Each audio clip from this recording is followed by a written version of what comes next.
Halo, selamat sore.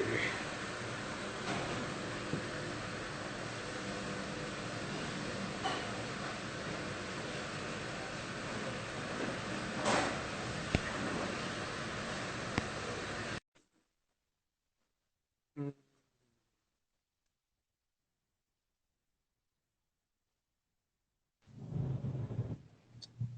Halo, Halo, halo, selamat sore. halo selamat sore Trisno. Ya, selamat sore Sehat? udah. Sehat-sehat aja. Alhamdulillah. Iya, ini lagi di mana sekarang? Lagi di rumah ini, Oh, di rumahnya di. Depok. Di Depok. Oh, di Depok. Iya. Ya. Oke, jadi makasih ya untuk hari ini untuk meluangkan waktu. Hmm. Iya, iya.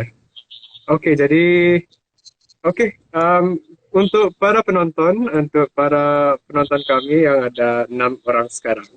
Selamat sore semuanya. Welcome to edisi spesial Ngabuburit dengan Persatuan Minangkabau Singapura.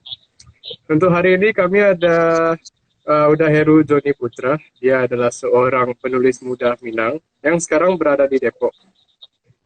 Dia pernah menulis salah satu karya dia yang bernama Badrul Mustafa. Badrul Mustafa. Ia merupakan satu buku kompilasi puisi. Boleh katakan satu buku yang bentuknya sebagai puisi naratif ya udah. Ya. Iya.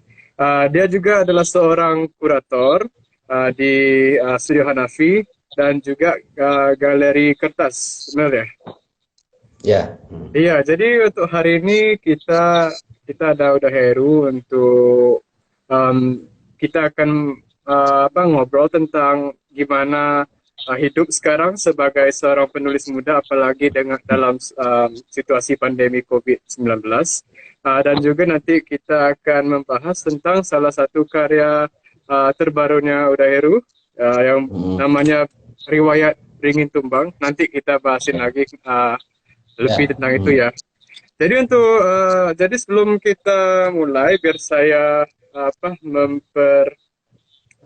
saya memperkenalkan kepada semua yang lagi menonton siapa aja yang nama Inggrisnya Singapore Minangkabau Association dan Ya. bahasa Indonesianya Persatuan Minangkabau Singapura. Jadi siapa kita ini semua. Jadi Persatuan Minangkabau Singapura itu ada satu Persatuan Perantau Minangkabau atau juga orang yang berketurunan Minangkabau yang didirikan pada tahun 1994 untuk sebagai salah satu wadah silaturahmi untuk masyarakat Minangkabau di Singapura. Selain daripada itu, kami juga salah satu kegiatan kami juga untuk mempromosikan budaya, seni, kearifan dan juga pemikiran Minangkabau kepada masyarakat Singapura dan insya Allah kepada masyarakat di luar Singapura juga Ya. yang seperti hari ini ya. Jadi oke, udah yuk kita mulai. Jadi mungkin udah boleh mulai dengan bagaimanakah kita sebagai seorang penulis muda udah menyikapi pandemi COVID-19 ini. Ya. Karena kita semua lagi di rumah saja, Hmm. bekerja dari rumah. Sebenarnya penulis sudah bekerja di rumah ya. Ya, Eh, tapi situasi ini memang kemudian membuat saya tidak bisa menyelesaikan karya yang sedang saya kerjakan, hmm. sebuah novel. Novel itu hasil residensi tahun lalu di Bristol. Ya, Nah, itu saya undur, tapi sebagai seniman atau sebagai penulis, hmm. dorongan untuk merespon kondisi sekarang selalu muncul. Ya, Jadi meskipun naskah saya tidak bisa saya lanjutkan, ya. tapi keinginan untuk merespon kondisi ini muncul.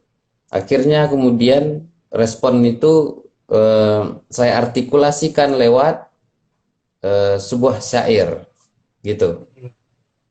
Oke, jadi mungkin udah boleh kasih tahu kenapa kan sebagai penulis kenapa um, karya yang kemarin itu, um, yang dari residensi itu, kenapa Hmm. terpaksa tertunda? Kan sebagai seorang penulis mungkin, sebagai yang bukan penulis mungkin mereka tidak mengerti kenapa, kan kan kerjanya nulis saja, kok Iya. sampai nggak selesai gitu. Hmm. Ya. Eh, Lebih ke konsentrasi sebenarnya. Hmm. Eh, Kalau di situasi sebelum corona ini, konsentrasi bisa fokus ke naskah itu karena tidak ada gangguan, katakanlah gangguan besar yang Ya. akan merusak konsentrasi saya menulis novel itu. Oh Nah, ya di itu. corona ini gangguannya apa? Gangguannya sangat kentara bagi semua orang ya. Ya. Nah, kalau bagi saya yang pertama diganggu itu fokus. Mm-mm. Yang karena saya harus apa, menilai lagi naskah yang sudah ditulis, menguji Hmm. lagi kekuatan apanya, kekuatan isunya. Nah, Ya. itu membutuhkan fokus, sementara pikiran kita terus fokus juga terbagi melihat bagaimana perkembangan corona sekarang, apa yang harus kita lakukan. Ya. Nah, itu membuat saya buyar ya untuk menyelesaikan naskah. Ya. Akhirnya kondisi hari ini juga bukan kondisi yang saya lihat begitu saja, Mm-mm. juga kondisi yang membuat saya ingin juga membuat saya ingin menyampaikan pandangan Ya. tentang kondisi sekarang. Nah, Ya. bentuk syair kemudian, jadi ketika kita menghadapi kondisi itu, Ya. pikiran kita bisa fokus untuk Ya. menghadapinya, Ya. untuk menulis daripada tema lain. Nah, kira-kira gitu. Ya. Ya. Jadi mungkin sebelum kita bahas lebih tentang syair yang telah dihasilkan, mungkin Udaheru boleh ceritakan bagaimana Udaheru sampai masuk kepada dunia penulisan gitu. Kan Oh iya. daripada apa yang saya telah dengar, apa yang saya sudah dapat tahu kan, almarhum ayah Udaheru juga seorang wartawan. Apa itu Ya. ada pengaruhnya juga? Eh, Pengaruhnya lebih ke pengaruh ke suasana penulis itu ya. Hmm. Ke buku-buku, ke bagaimana penulis membutuhkan waktu untuk menyelesaikan tulisannya, lebih Ya. ke kebiasaan keseharian itu. Ya. Tetapi kalau pengaruhnya sengaja diajarkan menulis, enggak sih. Ya. Ya, lebih ke kebiasaan yang sering saya lihat sehari-hari aja. Oh Awalnya ya. begitu. Hmm. Jadi yang bikin sampai Udaheru mau menjadi penulis itu gimana ceritanya? Oh, kalau mau menjadi penulis itu, eh, kebetulan barusan ada orangnya, senior saya juga Ya. gabung. Nah, kebetulan sekali. Jadi saya memang suka mengekspresikan pikiran lewat tulisan, Ya. tapi belum untuk menjadi penulis waktu itu, hanya untuk ingin menyampaikan sesuatu, tapi tidak punya keberanian. Mm-mm. Nah, awalnya Ya. itu, lalu bertemu dengan seorang teman Ya. tetangga Ya. yang dia menulis, Mm-mm. tapi dia waktu itu belum bisa komputer. Mm-mm. Akhirnya saya yang mengetikkan tulisannya, kemudian terbitlah keinginan saya, mungkin saya juga bisa seperti ini gitu. Oh ya. Nah, lalu Dan mm, waktu itu SMP, saya sudah bisa komputer, menuliskan sendiri tulisan saya. ya. Lalu kemudian kenal dengan teman-teman penulis, tapi saya memutuskan jadi penulis itu setelah bertemu Bang Damuri, namanya Damuri Muhammad. Oh ya. Ya, mungkin teman-teman pernah tahu namanya kan, pengarang-pengarang dari Sumatera Barat. Saya sih belum. Mungkin untuk yang belum tahu mungkin boleh ceritakan siapa. Iya, itu Ya. pengarang dari Payakumbuh. Mm-mm. Ada beberapa pengarang yang penting dari Payakumbuh. Ada Ya. Gustaf F namanya, ada Adris Sandra, Ya. ada Damuri Muhammad, ada generasi yang lebih tua lagi Ahmad Damuri namanya. Ya. Ada banyak sekali. Nah, waktu itu kelas 1 SMA, saya waktu itu ragu-ragu. Hobi saya nulis, tapi cita-cita saya entah apa. Oh, Nah, waktu itu Bang Damuri itu baru pulang dari Jakarta, lagi pulang kampung. iya. Lalu saya pergi ke rumahnya dengan teman-teman. Mm-mm. Mungkin maksud beliau tidak menyemangati saya, dia hanya menceritakan tentang kepenulisan aja, tapi saya merasa semangat. Iya. Nah, dulu dia bicara soal militansi kepengarangan, itu Wow. kalimatnya. Itu Dan membuat saya, oh iya, ya, eh, kalimat itu, frasa itu menarik sekali, iya, sekaligus menimbulkan semangat dalam diri saya. iya. Oh, Dunia pengarang, militansi pengarangan, kepengarangan. kepengarangan. Jadi itu udah Ya, berapa tahun silam itu?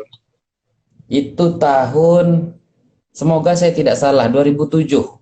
Oh, iya, iya, 2007 kalau tidak salah ya. iya. Eh, ya 2007 kalau nggak salah. Oke. Nah, ya awalnya menulis karena lingkungan, tapi memutuskan jadi penulis itu Mm-mm. setelah eh, saya mendengar pandangan soal militansi kepengarangan, kayak cocok dengan jiwa saya gitu. Iya, Ya udah, cita-cita saya waktu itu sedang banyak. iya. Oke, jadi yuk kita ngobrol tentang syair yang dikarangin kemarin. Ya, Jadi tajuknya Riwayat Beringin Tumbang. mm, Dan ia karya ini adalah sebuah syair. Mungkin udah boleh mulai dengan um, apa tajuknya? Kenapa judulnya Riwayat Beringin Tumbang? Kenapa ya. beringin gitu? Beringin itu kan lambang kekuasaan yang kuat, kekuasaan dominan. Beringin ini Eh, sejenis pohon ya? Ya, oh ya, beringin ini sejenis pohon, pohon Iya. yang besar sekali, yang eh, benyen.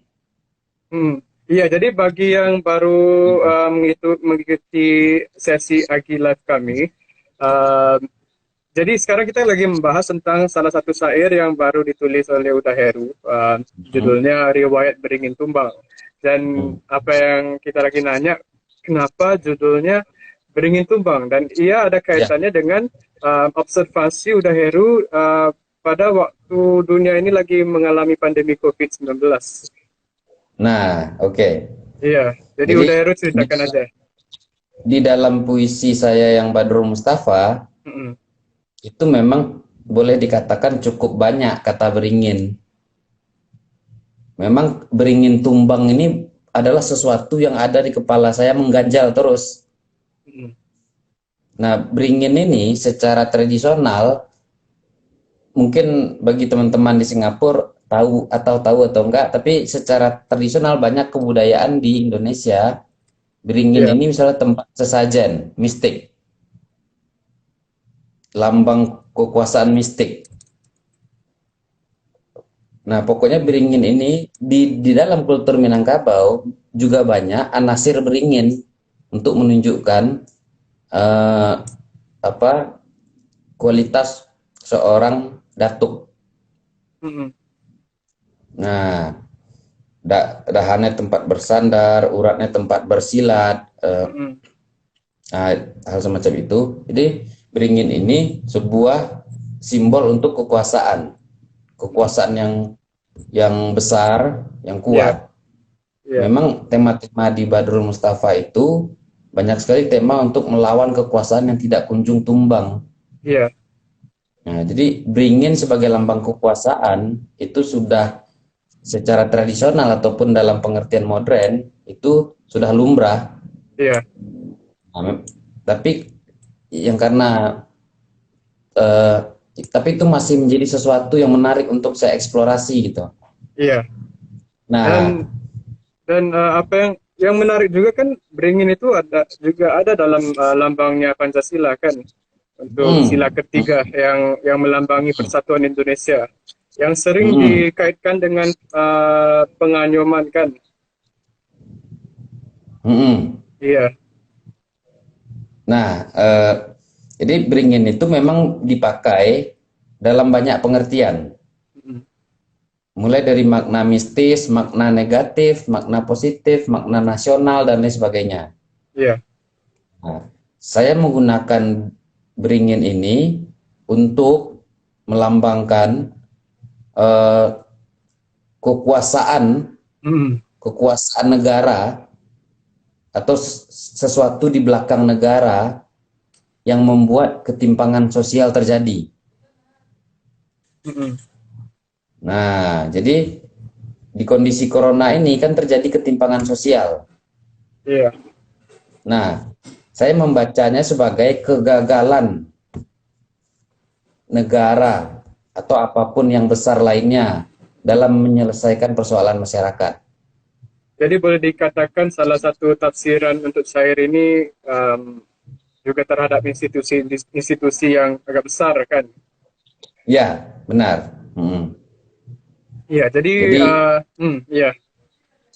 Riwayat Beringin Tumbang ini, jadi kisah masyarakat menghadapi corona ini saya catat, saya rekam, saya olah, saya jadikan sebuah riwayat yang menggambarkan betapa sudah rapuhnya kekuasaan. Iya. Kira-kira begitu. Jadi karena kita sudah ceritakan latar belakang di baliknya syair ini, mungkin kita langsung aja udah bisa bacain beberapa bait daripada syair ini. Nanti saya akan terjemahkan kepada bahasa Inggris juga untuk penonton kami. Ya. Sebelum saya bacakan, ini ada komentar dari Khazanah Minangkabau. Iya. Beringin yang rindang dan kokoh sangat bermanfaat, melindungi. Kalau sudah tumbang, tak satu pun bagian yang dapat dimanfaatkan. Nah, itu salah satu maknanya dalam versi kebudayaan Minangkabau. Oke, saya akan membacakan cuplikannya. Iya. Tapi sebenarnya resiko membacakan cuplikan ini, yang kita kehilangan hubungannya dengan bait-bait lain. Tapi tidak masalah, ini hanya cuplikan saja.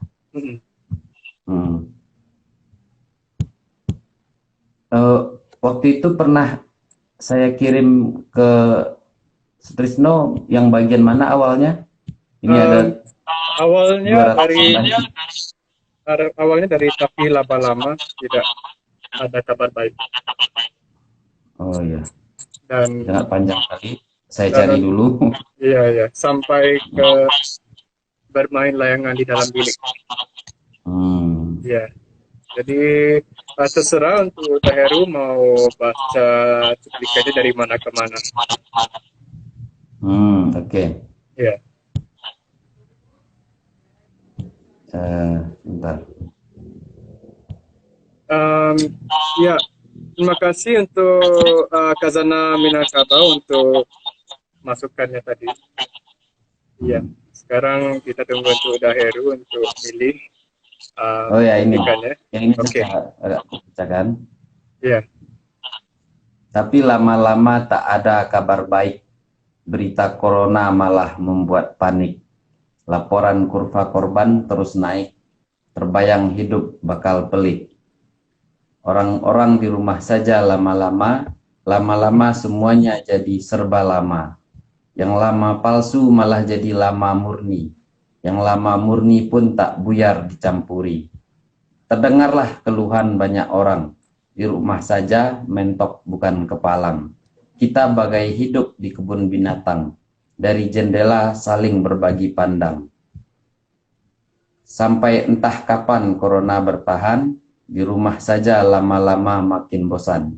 Tapi tak berguna dikeluh kesahkan, semua harus memikirkan keselamatan. Agar segala yang terpuruk tak jadi remuk, agar segala yang amuk tak jadi ambruk, segala yang berhamburan tak jadi berantakan, orang butuh nama lain dari kebahagiaan. Bermain layangan di dalam milik, bercakap-cakap dengan jengkrik, latihan renang di atas tempat tidur, motong rumput dengan gunting cukur. Oke. Ya, kira-kira begitu cuplikannya Iya. dengan beberapa perubahan yang sempat saya lakukan. Iya. Jadi Hmm. mungkin untuk sebentar ya, saya mau biar saya bacain penerjemahan dalam bahasa Inggris untuk Ya. penonton kami. So for viewers who are hoping for an English translation, so far today we're talking about a syair that Huda Heru has written. It's called Riwayat Beringin Tumbang, and here is the English translation for that syair. But for a long while, no good tidings. News on Corona increasingly inspire panic. Reports on the fallen's curve only going up. Imagining life is set to get weirder. For a long time, people just stayed home. Eventually, everything prolonged. What was so-called to be long turned out to be really long. What was really long also resisted interference. Many people's complaints were heard. Some simply unbelievably stuck at home. We are like living in a zoo, from our windows, sharing views. Who knows how long Corona will last? Just staying home, slowly going bored. But it is no use to be lamented about. All must think about safety. So that the collapsed can be half collapsed, so that the intoxicated can be half drunk, so that the wackos can be half mad. People need another name for happiness. Flying kites in a room, conversing with crickets, swimming strokes on the bed, trimming grass with hair clippers. That is the poem in English. Jadi itu penerjemahannya dalam bahasa Inggris. Memang agak susah untuk diterjemahkan dengan untuk apa mempersepasikan rima-rima itu. Ya. Tapi mungkin udah boleh langsung aja apa yang mau diceritakan. Itu dari Khazanah Minangkabau langsung bersair ya.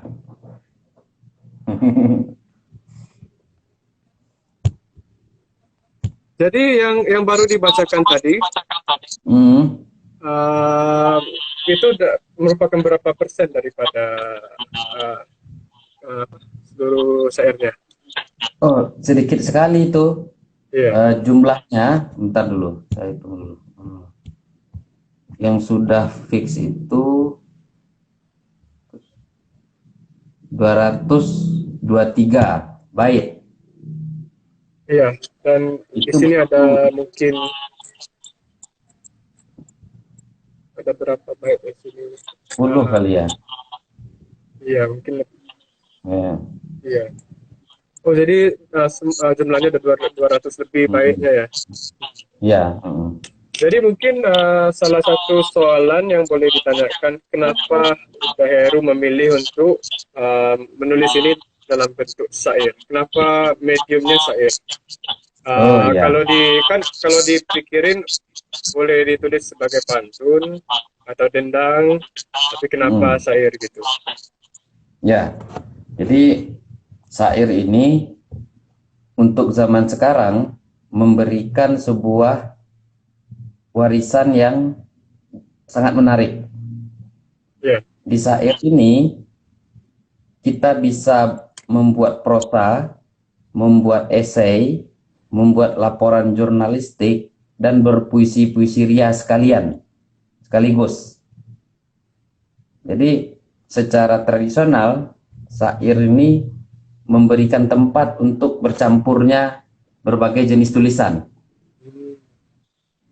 Jadi syair sebagai semacam puisi epiknya Melayu itu memberi tempat untuk menuliskan esai, pandangan kita, menuliskan cerita dalam bentuk alur dan plot yang panjang, laporan jurnalistik, apa yang tampak, laporan gitu kan, dan tentu saja puisi sekalian. Nah, kondisi corona ini menurut saya cocok sekali disampaikan lewat ada yang prosanya, ada yang esainya, ada yang puitiknya, ada yang catatan peristiwanya. Nah, tentu saja saya menggunakan syair itu tidak apa adanya atau tidak 100% sesuai tradisi. Tetap saya kembangkan gitu. Atau saya olah sesuai kebutuhan hari ini. Tapi yang jelas apa yang diwariskan secara standar oleh syair tradisional itu sebuah lapangan yang luas sekali, yang bahkan itu saja kita olah serasanya tak habis-habis gitu pada sisi tertentu. Nah, karena bentuk syair itu merangkum banyak teks yang sudah kita bagi-bagi hari ini. Iya. Nah, Jadi yang menarik juga itu kan karena pandemi ini sudah nggak bisa fokus kepada naskah yang kemarin itu, tapi malah dapat menjumpai sumber energi untuk karya yang lain juga.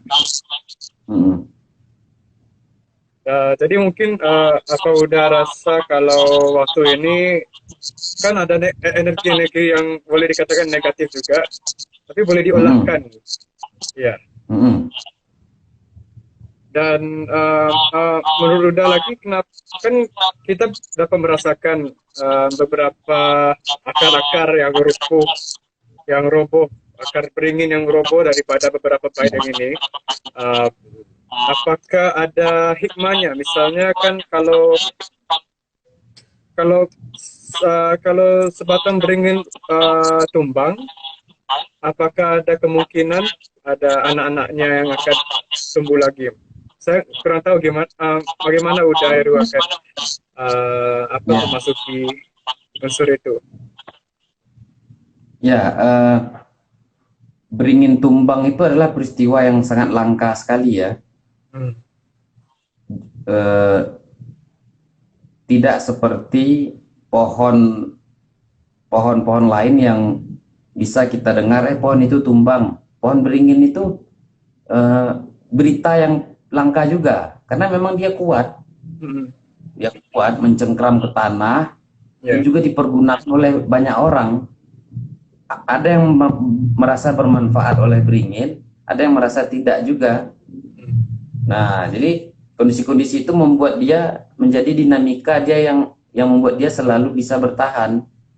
Nah, tumbangnya beringin ini biasanya di hal-hal besar, bencana besar. Nah, corona ini kan bencana besar.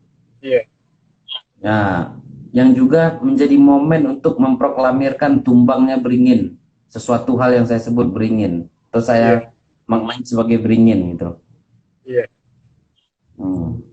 Apa mungkin juga kan dalam namanya beringin kan juga ada istilahnya ingin, walaupun tak ada kaitnya juga, mungkin ada tumbangannya keinginan orang juga.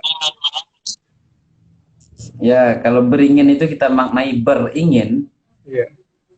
Nah, mungkin beringin kuasa terus menerus. Nah, itu yang harus tumbang. Bukannya harus, tapi sudah mulai tumbang memang. Mungkin baru dahan-dahan yang patah, tapi saya belum yakin akan tumbang. Makanya syair ini semacam melagukan agar dia cepat tumbang. Jadi sayang juga kalau tumbang, tapi ada beberapa perkara kalau bisa tumbang bagus juga.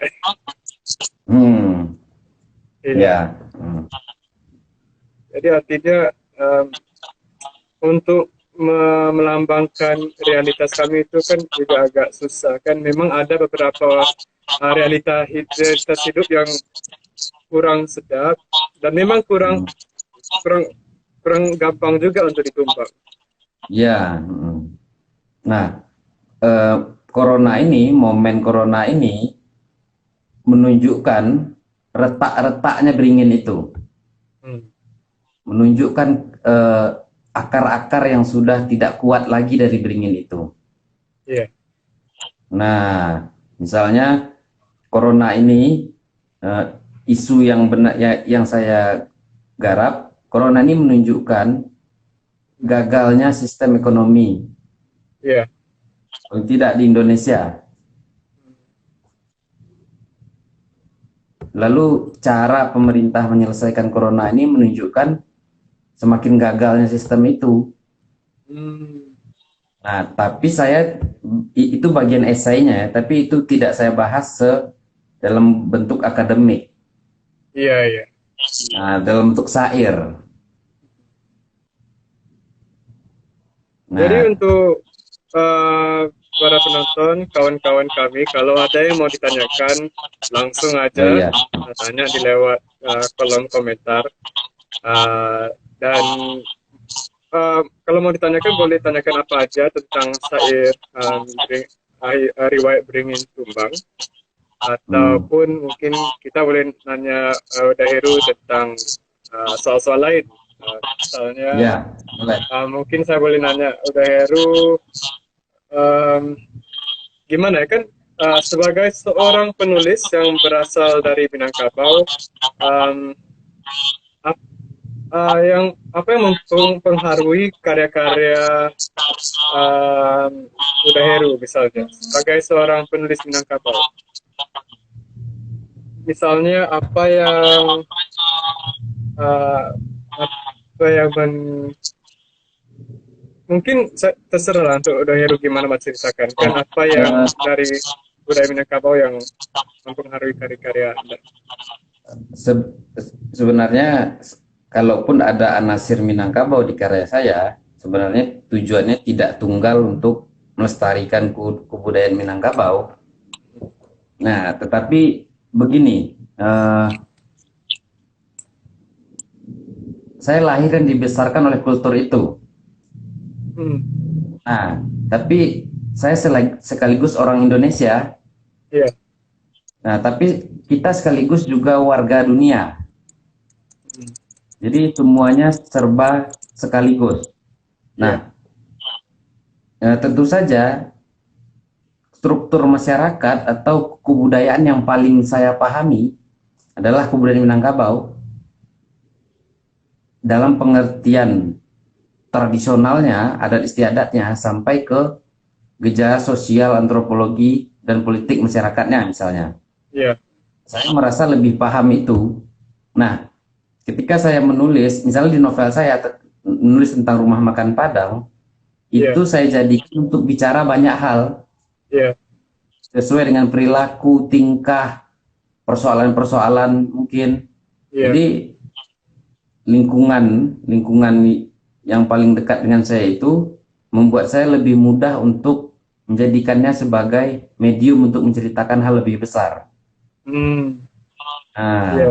Karena yang bikin aku agak berat untuk menanyakan pertanyaan itu karena gimana ya kan, bukan saya sendiri juga kurang berpengerti gimana saya ini hanya seorang uh, orang Singapura gitu kan, ada banyak bagian kepada identitas orang, ya, bukan hanya misalnya orang Minangkabau aja gitu. Jadi ya, misalnya kalau dikatakan kan seringkali perbahasan ini nanti jadi salah satu, boleh apa, kadang-kadang sering juga kalau kita bahas tentang suku-suku tersendiri, budaya tersendiri, nanti timbul juga egonya, oh kami orang paling hebat gitu. Iya, Nah, kalau saya begini, apa yang hebat dari Minangkabau itu saya jadikan sesuatu yang berguna bagi diri saya. Nah, apa yang katakanlah perlu kita kritik dari kehidupan masyarakatnya, iya, itu saya olah jadi cerita sesuai apa yang ingin saya sampaikan. Nah, iya, maksudnya saya tidak melihat Minangkabau itu sebagai sesuatu yang kuno 100% iya, atau sesuatu yang maju 100%. iya, Enggak juga. Nah, mm, ada yang terbaik, yang iya, sangat penting sekali, yang katakanlah penting bagi diri saya sendiri. iya, Nah, tapi ada banyak yang menurut saya harus kita tinggalkan gitu misalnya. Ini iya, ada yang bertanya. iya. Jadi makasih Dairu untuk pandangan itu bahwa apa, budaya Minangkabau, dan mungkin boleh dikatakan bukan hanya budaya Minangkabau tapi mungkin kebanyakan Ya, budaya apa aja lah, bukan ya, 100% kuno dan bukan 100% maju gitu. Jadi itu boleh katakan susah mau dikatakan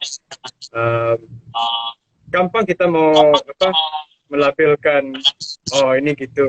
Tapi begini misalnya, yang menarik dari Minangkabau itu, misalnya begini contohnya,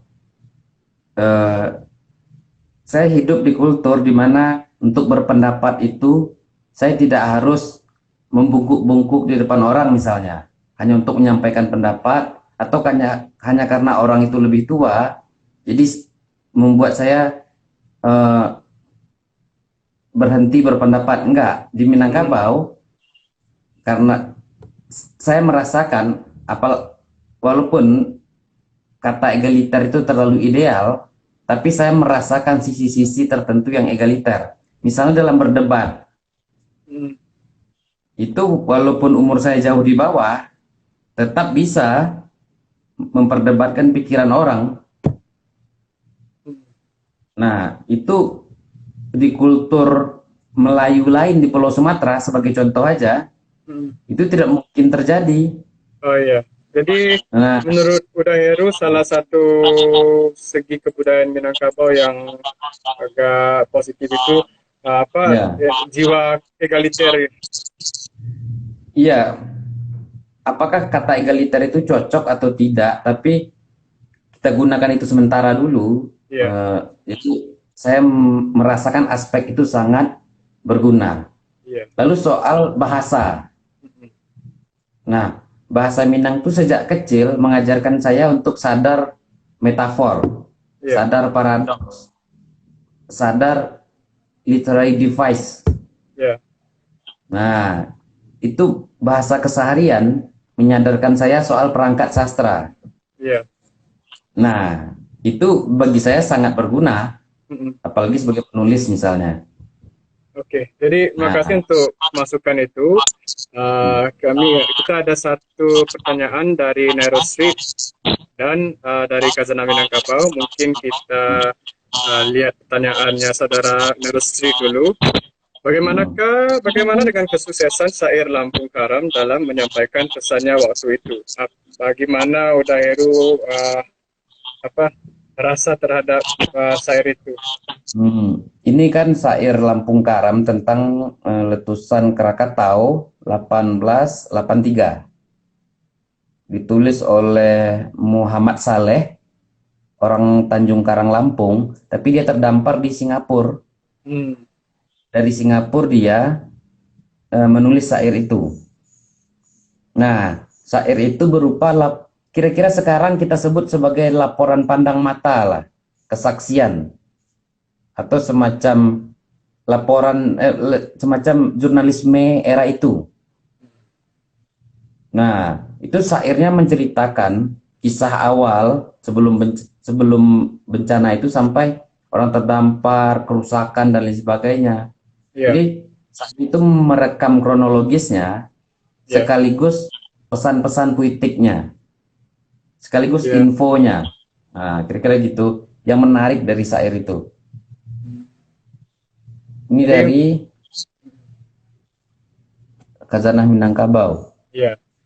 Pasar tradisional di Minangkabau dulu banyak ditandai dengan keberadaan pohon beringin besar. Syair Heru ini menginspirasi saya untuk menulis yang lain pula. Oke, terima kasih. Enggak apa-apa. Jadi Uda Heru sendiri pernah lihat pohon beringin di pasar? Oh iya,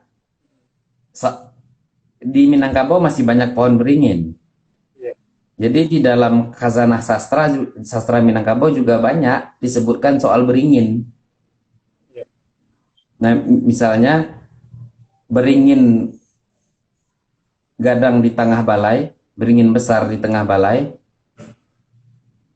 rabah dek parang tak bahulu, rubuh oleh parang tak berhulu. Jadi beringin besar di tengah pasar bisa rubuh hanya oleh parang tak berhulu yang tidak ada tempat memegang tangan itu. Kenapa? Nah, itu sebuah paradoks sebenarnya. Menumbangkan beringin itu bahkan dengan kapak belum tentu tumbang. Iya, Tapi ini dengan parang yang tak berhulu. Parang tak berhulu tuh kalau kita catukkan, iya. tangan kita akan Lepas. sakit. Ya, akan Oh, iya, sakit. iya. Nah, jadi harus ada hulunya. Nah, dengan ada hulu pun belum tentu kita bisa menyelesaikan beringin itu. Iya, iya. Nah, tapi di pepatah itu dibilang beringin besar di tengah pasar rubuh oleh parang tak berhulu. Itu untuk apa ya? Sebuah eh, di sisi lainnya sebuah pernyataan perlawanan simbolik. Tenang Iya, iya. saja, kamu sekuat-kuatnya, ada masanya kamu rubuh oleh hal-hal yang tak diduga gitu. Oh, gitu. Iya, iya. Nah, salah satu pemaknaannya bisa ke sana gitu. Iya, iya. Kan Hmm. banyak juga apa paradok-paradok yang pernah yang yang orang Minangkabau pasti pernah dengar. Salah satunya apa ya? Yang tentang apa? Disangkar ya? Apa? Diimpit indak indak Oh dari ya, apa? Ya, mungkin udah jadi Eru gini, boleh. Ya, bahasa Minang itu bahasa kesehariannya ya, ya, sangat penuh oleh perangkat paradoks, perangkat ironi, hiperbolik. ya. Itu yang paling umum ya. Tapi tentu saja banyak. Jadi ketika mengatakan eh, terkurung di luar Mm, atau terhimpit di atas, ya, terkurung hendak keluar, hendak di luar, terhimpit hendak di atas gitu. iya. Atau berjalan berdua, Mm, berjalan berdua hendak di tengah, mm. berjalan sendiri hendak di depan. Nah, itu Gimana? sebuah bentuk bentuk kalimat paradoks. Iya, Eh, kalau menurut saya, salah satu yang diinginkan oleh ungkapan Minangkabau itu adalah agar kita berpikir beyond, agar pikiran kita melampaui struktur yang sudah ditentukan. mm, Jadi berjalan berdua itu logikanya tidak mungkin ada di tengah kan? iya, Nah, pikiran Minangkabau mengajarkan agar lampaui logika itu. Ketidakmungkinan itu harus dilampaui. iya, Jadi ketika sebuah kondisi menyebabkan ketika sebuah kondisi mengatakan berjalan berdua, bukan berarti tidak bisa ada yang di tengah. Jadi iya, orang Minangkabau disuruh mikirin cari caranya bagaimana ada bisa di tengah, tapi tetap berjalan berdua. iya. Mungkin dalam istilah bahasa Inggris itu transcend, transcend kan untuk melampaui transcend Iya, untuk ya, mungkin ya mungkin yang kadang dimaknai sebagai sebuah metafisik. Nah, metafisik dalam pengertian mistis atau metafisik melampaui being itu. ya, Nah, ya, ya, jadi juga ada pemaknaannya sampai kalau kita bahasakan dengan bahasa filosofi hari ini, dia ya, akan dimaknai seperti itu secara umum gitu. ya, ya. Jadi mungkin kita balik kepada pertanyaan yang tidak terlalu metafisikal.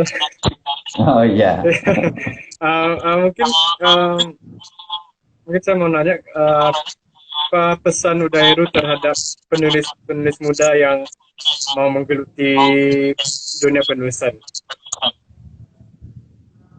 apa ya? Saya memang agak kurang bisa memberi petuah nih, Iya, tapi saya ingin mengatakan menulis itu sulit. Menulis itu tidak gampang. Artinya, saya tidak percaya orang bilang menulis itu gampang. Jadi karena menulis itu sulit, karena itulah menulis itu asik gitu.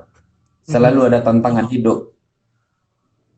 iya, iya, Nah, dan tantangan hidup yang asik. Tantangan hidup kan banyak, tapi iya, banyak yang tidak asik. Nah, tantangan hidup yang asik. iya, dan apa yang sudah diberi tahu oleh kawan kami udah ada beberapa tokoh favoritnya udah Heru adalah Kurt Cobain, Aan Nafis, dan Tan Melaka. Ya, Apakah bisa. kesamaan daripada tiga tokoh ini? Iya, Kesamaannya ya. iya, Kesamaannya mungkin nanti akan kita temukan. Tapi kenapa saya suka orang-orang itu dulu ya? iya, Kurt Cobain itu menarik, musiknya, lalu sikapnya untuk tidak terkenal. Walaupun dia tetap terkenal, tapi dia tetap benci popularitas pop culture seperti itu. Walaupun itu juga ironi ya.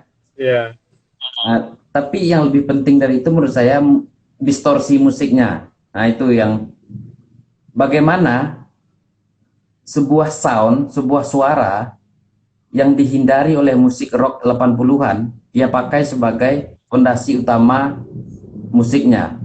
iya, Distorsi yang sangat keruh, dirty sound, yang pasti akan dihindari oleh musik-musik rock era 80, iya, kayak Guns N' Roses misalnya. Tapi justru itu dijadikan estetika oleh Kurt Cobain, storing, bunyi suara yang kusut, yang tidak jernih, itu dianggap sebagai sebuah yang harus dibuang. Kalau kita lihat bukan konsep, gaya-gaya musik 80-an lah. iya, Guns N' Roses misalnya itu sebagai contoh. Tapi Kurt Cobain menjadikan dirty sound itu sebagai sound musiknya. iya, Nah, dalam konteks kesastraan, kita menulis itu tidak hanya sekedar kata-kata indah saja, iya, kata-kata kasar, kata-kata banal, itu juga punya potensi untuk kita olah gitu. Kalau untuk tokohnya Aan Nafis, Nah, Aan Nafis itulah orang yang pertama ketika saya baca cerpennya ketika sekolah, saya berpikir ternyata nulis itu bisa juga untuk menceritakan kondisi di sekitar. Dulu saya berpikiran sastra itu hanya imajinasi dongeng. iya, Waktu saya sekolah dulu, iya, SD atau apa gitu. Ketika Nafis, contoh apa yang dia ceritakan itu walaupun tahun 50, saya merasa menemukannya di kehidupan sehari-hari. iya, Mental masyarakat seperti yang diceritakannya itu. iya, Sehingga saya kemudian berpikir, loh, ternyata kita bisa juga ya nulis untuk menyampaikan kritik terhadap masyarakat kita sendiri gitu. iya.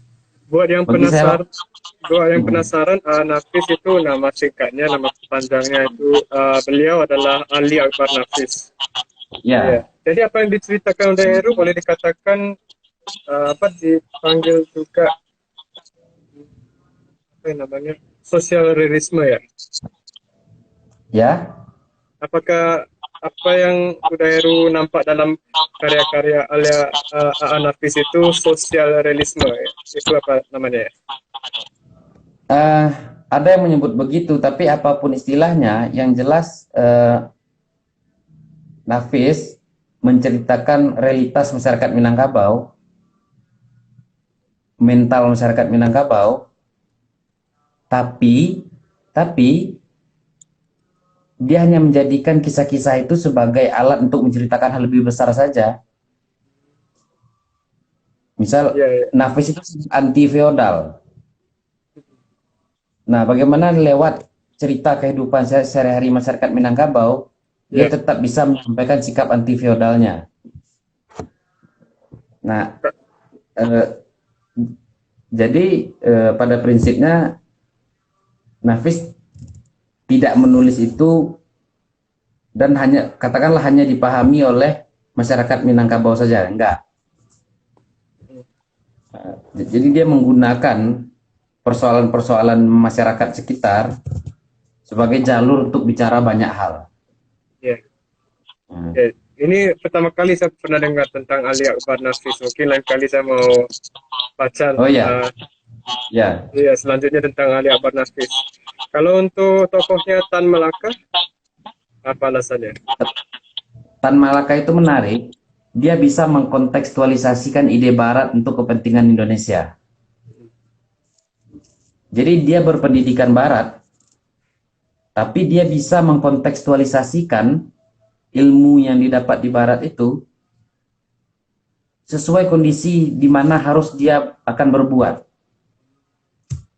Nah, ungkapan yang terkenal kira-kira bunyinya, kalau kita berguru ke Barat itu jadilah murid Timur yang cerdas. Nah, jadi ilmu yang didapat dari luar itu tidak untuk tiba-tiba dipaksakan ke sini, Iya, tapi jadi harus mungkin dikontekstualisasikan. ya, jadi mungkin ini ada kaitnya dengan apa situasi Udaheru kemarin. Kan kemarin Udaheru ikut residensi di mana lagi ya? Lupa tempatnya. Di Bristol. Oh, di Bristol. Apa ada kaitannya dengan apa yang baru dibahaskan tentang kalau kita jadi murid Barat gitu. Ya, Dalam menghasilkan karya Udaheru yang kemarin. ya, tentu saja pandangan Tan Malaka itu sangat penting sekali bagi saya. Karena bagaimanapun juga salah satu sumber ilmu atau buku-buku yang saya baca itu berbahasa Inggris dari khazanah kebudayaan lain. Nah, tentu saja apa yang dikatakan Tan Malaka itu penting. Kita harus jadi murid Timur yang cerdas gitu. Kita harus mengkontekstualisasikannya untuk kondisi kita. Nah, itu bagi saya misalnya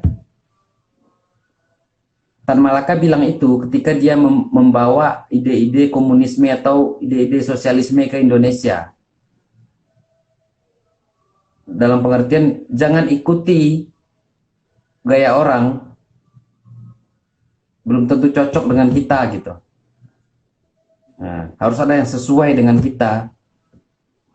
Jadi mungkin Udaheru boleh ceritakan tentang karya kemarin, naskah kemarin. Jadi apa yang saya dengar dari Uda Ade itu ada apa? Tempatnya ada kaitannya dengan Pasar Tanah Abang ya. Ya, itu Mungkin tentang kehidupan gelandangan. Gelandangan, homeless di pasar-pasar penting di Jakarta. Tanah Abang, Senen, dan Rawamangun. Rawamangun itu bukan pasar, settingnya saya ambil di terminal Rawamangun. Jadi saya ingin menceritakan kondisi masyarakat homeless tapi berada di bawah apa yang dibicarakan pemerintah tentang masyarakat miskin. Jadi ketika pemerintah menyebut masyarakat miskin, orang-orang seperti itu bahkan tidak termasuk di dalamnya. Jadi ketika pemerintah sudah berusaha mencoba menyebut katakanlah kategori orang miskin yang harus diperhatikan, masih ada kategori jenis yang lain yang belum masuk. Bentar.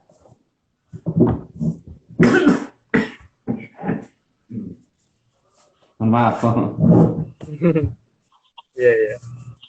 Nggak apa-apa. Yang karena terlalu semangat, ternyata bulan puasa. Nah, itu yang ingin secara apa ya? Secara sudut pandang sebelum menulis. Iya. Dan sudut pandang ketika mencoba mengumpulkan atau mengamati kondisi. Iya. Ketika dia sudah saya tuliskan, sudut pandang itu bukan menjadi cetakan yang harus seperti itu. Karena teks itu punya dinamikanya sendiri. Iya.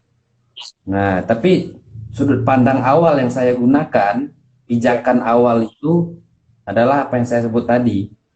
Iya. Jadi untuk Udaheru rasa demografi pembaca karya-karya Udaheru kebanyakan orang mana aja? Itulah yang saya tidak tahu sebenarnya.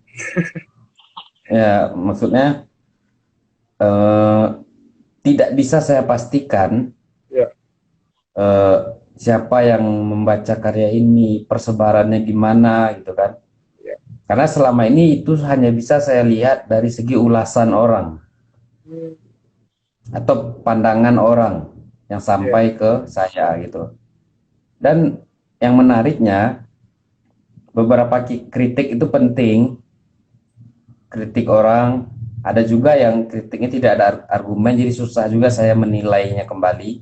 Tapi ada beberapa kritik yang argumennya menarik gitu. Hmm, Kritik orang itu membuat kita tersadar, eh, oh iya ini yang tidak sempat kita antisipasi sebelumnya, hal lainnya lah gitu. ya. Jadi agaknya masa kita agak singkat. Bentar Oh lagi kita iya, mau menyelesaikan sesi ini. Jadi ya, biar saya ulaskan kembali apa yang kita telah ya, membahas. Jadi untuk sesi IG Live hari ini, Udairu pada awalnya menceritakan latar belakang dia, bagaimana dia menjadi seorang penulis. Katanya pada awalnya suasananya memang mengundang, tapi untuk memilih, memutus untuk betul-betul menjadi penulis itu tidak sengaja, ya kan?